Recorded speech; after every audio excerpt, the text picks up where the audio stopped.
Thanks for joining us on the program, everyone. Tonight on Beyond the Headlines, from tragic boat mishaps in Niger and Taraba to political tension in Rivers State, we unpack the state of transport safety as well as the brewing crisis within the APC ahead of the local government polls.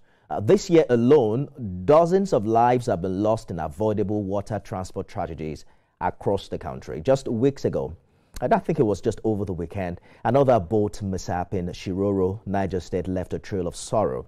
And in Taraba, a collapsed bridge has forced locals to resort to makeshift wooden rafts to ferry not just people, but even vehicles, as you can see on the screen, across dangerous waters. Many Nigerians are asking, do we have to wait for tragedy before we act?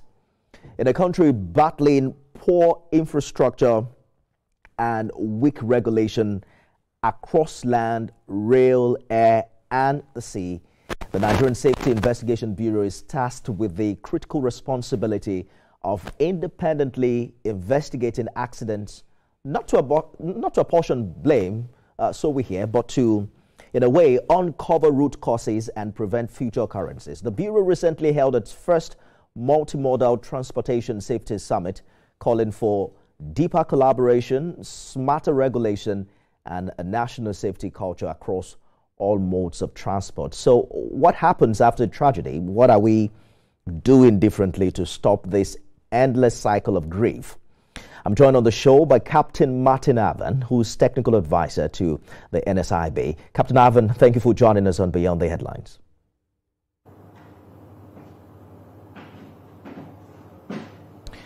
Captain Avan, if you can hear me, I'd like us to begin with the recent boat accidents in Niger and Taraba states. What's the status of the investigation? Have your teams been deployed, and what have you found so far? Oh, okay. Very good evening to you, Nifemi, and thank you for having us.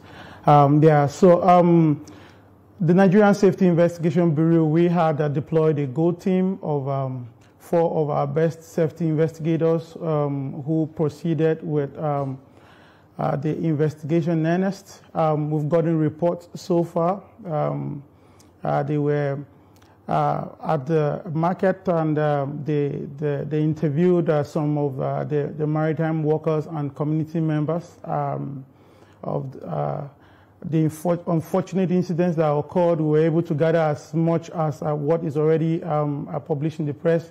We have the numbers of the fatalities and the survivors, including the fatalities, including the boatmaster, some goods that perished as well, with 13 others. We have already gotten some probable reasons, causes why this mishap occurred, and a tree stump that punctured the boat. Then the boat took on water and eventually capsized. We are continuing to finalize some of the interviews as on site. We could not get all of the information and you would expect that we'll have for a final report, but we are hoping to put out the conclusions quite soon and take some lessons learned from this unfortunate incident. The Taraba situation is of greater interest, in my opinion, because there's a viral video that we're showing just earlier now, showing wooden boats being used to ferry vehicles due to a collapsed bridge. Isn't this a clear disaster waiting to happen? Is the NSIB proactive in solutions like these, or do you only act after lives are lost? Of course not. Technically, accident investigation itself is reactive in nature, but it transitions quite fast. When we deploy our safety recommendations and the lessons learned into the proactivity of ensuring that these kind of occurrences do not repeat. So the NSIB, as you know, has only been mandated from 2022 to investigate accidents across the maritime sector as well as air, rail, and road, also pipeline transport. So we have met quite a dire situation on ground, but we are not folding our hands. Under the leadership of Captain Alex Badi, the Director General of the Nigerian Safety Investigation Bureau, we have already started bringing together at the rest of the agencies in the maritime world as well, to see that even though the NSIB's role starts after an accident, we are putting the infrastructure, the technical infrastructure, if you like, not necessarily the the physical one, but the frameworks to ensure that the agencies that are responsible for these safety recommendations that we are making, will be proactive in acting and, precluding these reoccurrences. But sadly, we keep seeing repetitive accident patterns, especially in inland waterways. Does NSIB feel like it's a cycle of investigate, report, repeat? Because agencies don't act on your recommendations. What do you think is really happening here? You're right, Nifemi. That is an unfortunate situation of things, but the NSIB, the vision of the Director General is quite clear. A vision we all share as his team now, is to transition from that, that space where it's a circle of report, make recommendations, and they're not acting. That's why, this has been a very hectic week, culminating yesterday in the multimodal stakeholders, workshop in which we had all the agency players in the maritime, railway, air, all modes of transport invited to come so that we can look at ways of partnering. First of all, we want to stop acting in silos, apologies for that. We want to start acting cohesively as a unit, whereas when we have accidents, investigations followed by the recommendations that we're making and the lessons learned, we are going to be able to have units, sort of, if you like, committees, task force across these agencies that see to it that these recommendations are indeed implemented. Now, we know where we are already. It's not a name calling. We have been out there in the field. The NSIB, we've been to, where other accidents have happened. We've been to Shiroro in the past, and we've been to Agatu in Benue. We've been to Lokoja, and we've seen it's the same circle, but there is improvement. There are things to take home.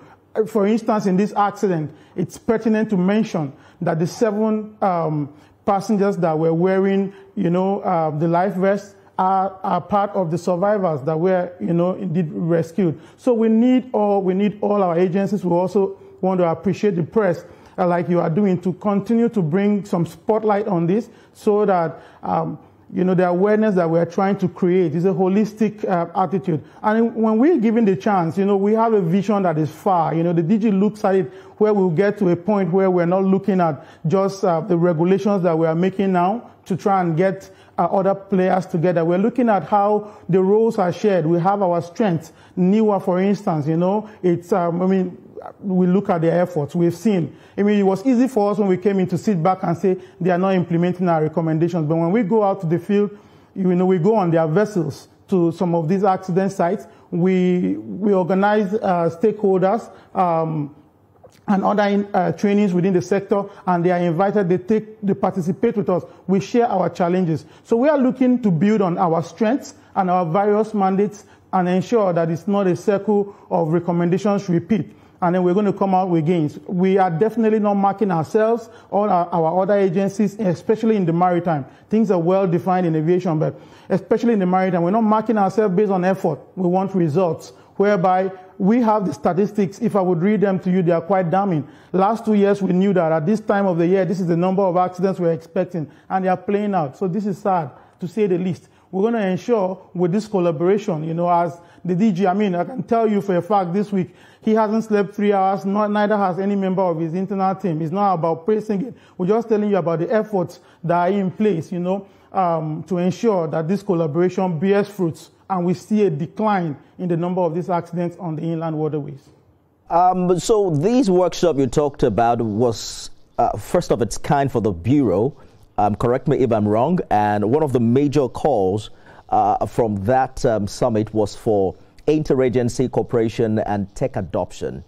But I'm just curious to know what this looks like in real terms. What is going to change moving forward to ensure that ministries and agencies aren't working in silos like you mentioned earlier. I think 3 regulatory drafts were unveiled. Can you tell us precisely what this means and how soon Nigerians can begin to feel the impact? I mean, as technocrats, we don't like to dwell so much on the problems. We like to come head on and face it. The leadership of Captain Alex Bade Jr. as the DG NSIB, has already shown, as you've seen, at some point we are actually concerned, where the lines are, so that we're not seen to be replicating, or to be delving beyond, our mandate. However, we can't sit and fold our hands. We look at our guiding, frameworks from, say, the Marine Casualty Investigation Code of the IMO, for instance. But we see our situation, our peculiar situation in our operating environment here in Nigeria. We see where we are needed. So it's a first step. These are baby steps. Our vision is long. We know exactly what to do. We have peer reviews with other places around the globe that have gone through similar, if you like, challenges. But these baby steps are necessary because before we were here, there was no interaction. There was little interaction. It's always a continuum. We are building on from where we took over, and we appreciate the work done, the platform that was led for us to springboard to the level that we're at. But because we are coming to the platform, most of the boats on the inland waterways, as you see, are unsafe. If we, as the NSIB, were to go and investigate an accident, where do we start? But because the likes of the Nigerian Navy, NIWA are already there, and they avail, the capacity they already have. And then we come with the technical capacity that we have, the extensive training, we have of our investigators, and the firm structures we have in aviation, transitioning them into the maritime. We have a focus on the maritime sector, especially the inland waterways. We went on a tour during the making of our regulations. We were at the Lekki Deep Sea Port. We were at jetties, local jetties on the Niger, on the Benue, even in the river and the Niger Delta areas. And it's alarming. It's a stark difference. You can see a developed world on one side, and then, in the same, state of Nigeria, and then you can see like abject lack of structure in order. So we're going to try and bridge that gap. And these agencies coming together, all of them, we're contacting NOSDRA, we're talking with NIWA, who were at the stakeholders, a workshop yesterday where we're reaching out to NIMASA, every, Shippers Council, and then there's going to be a holistic, awareness. You see, even as at last year when we started investigating these accidents, we'll go to the site and nobody is wearing a life vest. Now we are going and we are seeing that, a few are wearing. Oh, and the Nigerian Maritime Workers Association, for instance, in Ghana, when we were in Kogi, they complained. They mentioned that, kudos to Hyperdeck, they've gotten quite some, but it's a fraction, maybe 1/4 of what is actually needed. So we are going to continue efforts at this, is to build on what we have. When we get to a level of awareness, then we can springboard, to the long-term vision that we have of applying the highest level of safety standards on the maritime waterways. But many Nigerians still don't fully understand the NSIB's role. Do you really have the power to enforce compliance, or are you just making suggestions in such a way that you are now going to count on these other agencies to implement? Okay, so there's a wisdom, in the frameworks of the NSIB, just like our peers around the world, to not be the enforcers. When we, I can tell you, I led a team that went to the hinterlands, went to Ghana, went to places like Barbaro. This was when we were making our regulations. We didn't need to, for instance, apologies. We didn't need to. Sure. It's all right. Just go ahead. Can you help me? Well, it's all right. We're going to have him fix his earpiece so that he can hear me. We're exploring precisely the role of the NSIB following the boat mishaps that were recorded last week in both Taraba and Niger states. For many Nigerians, they believe that we have come this far following the same stories, the same issues of boats, people even faring on the roads with, on the water without wearing life garments, life jackets, and what have you. And if whether or not we have a sustainable framework that is working. The conversation has been on whether or not this bureau, the Nigeria Safety Investigation Bureau, really has the powers to enforce many of these regulations and many of these developments that we're tracking, especially at a time where Nigerians now have to record more fatalities on our waterways. Captain Alvin, can you hear me now? Thank you, Nifemi, for your patience. Beautiful. You were talking about the wisdom of having NSIB not really being the enforcer in this regard. I'll give you some instances. We interacted with NIWA. I was actually at the dockyards in Lokoja, and they told us frontline that we came down hard on them. That listen, I mean, it's not enough to show some working because it's usual to see work done. But here we're going to be measured by the safety that we record, not just the fact that we are seen to be doing some activity. So they put some challenges across to us. Because they are also enforcers, they have punitive measures that they can, apply. When they go in to even investigate, which part of their roles, before we came into this role, was part of the mandate accommodated that. For instance, they go into a community and nobody's being able to be identified as the boat master, But when we came in, we went into those same communities. We were welcomed. We were in Ganaja. I led a team that went to some of these locations, Baro, Agatu, on the Benue River. We went, to Baro on the Niger, and we could interact with them. We spoke with the Maritime Workers Association. We found ways in which, when we write our recommendations now, we're going to be tailoring them to the way that they are actually enforceable. So it is not imperative that the NSIB is able to enforce.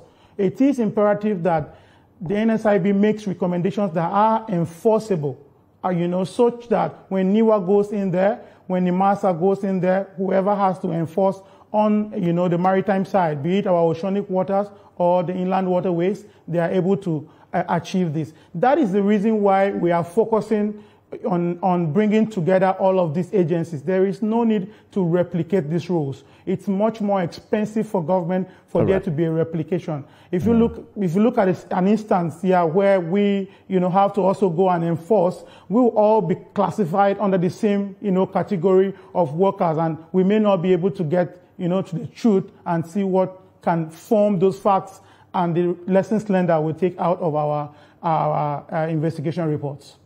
Quickly, I want us to go through your 2024 report. Did human error really account for the majority of fatalities, and what do you think they say about the quality of training, regulation, or the systems that are meant to really protect lives? Yeah, you see, we have a whole, we want to solicit for the cooperation of all of the agencies involved in safety. This is the message that the Director General gave me today, Captain Alex Bade Jr. We have a long vision. We see what is achievable. We just need for them to accept that, listen, let's toll together and work together. Now, it's different. It's night and day. If you go to aviation, you can even be talking about human error. And if you come to maritime and talking about a boat master, you're talking about ignorance. They don't know any better.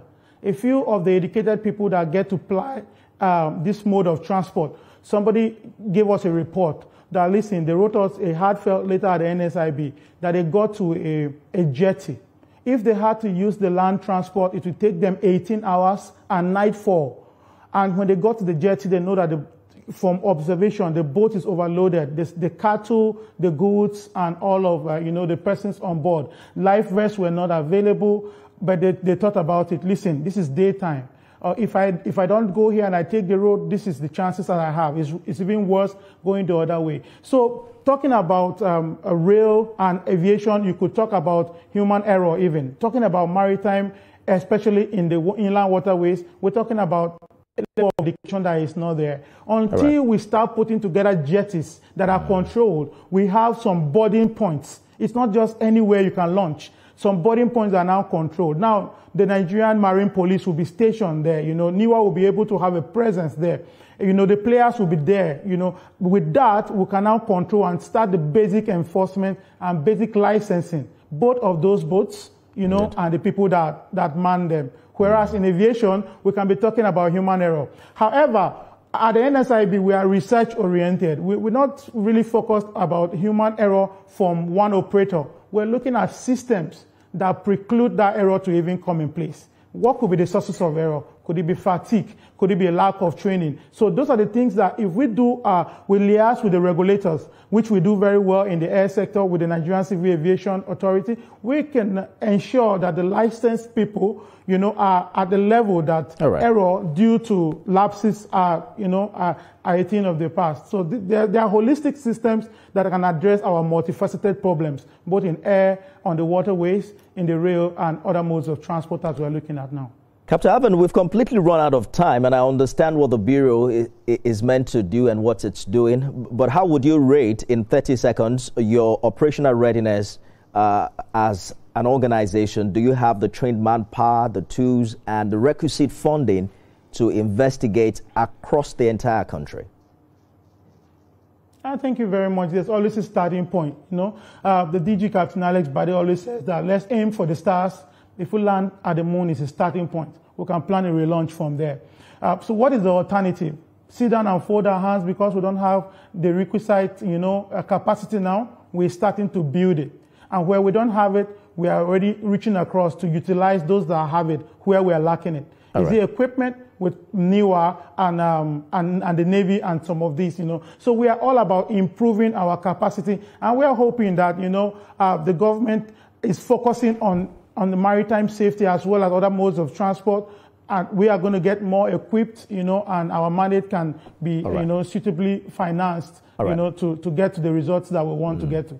Good place to leave it. Captain Martin Avan is a technical advisor to the Nigeria Safety Investigation Bureau. Thank you so much for talking to us on the program this evening. Thank you, Nifemi. My pleasure. That's our show today, everyone. Remember, you can watch it again at midnight and at 6 a.m. tomorrow. See you again at the top of the hour for the news at 7.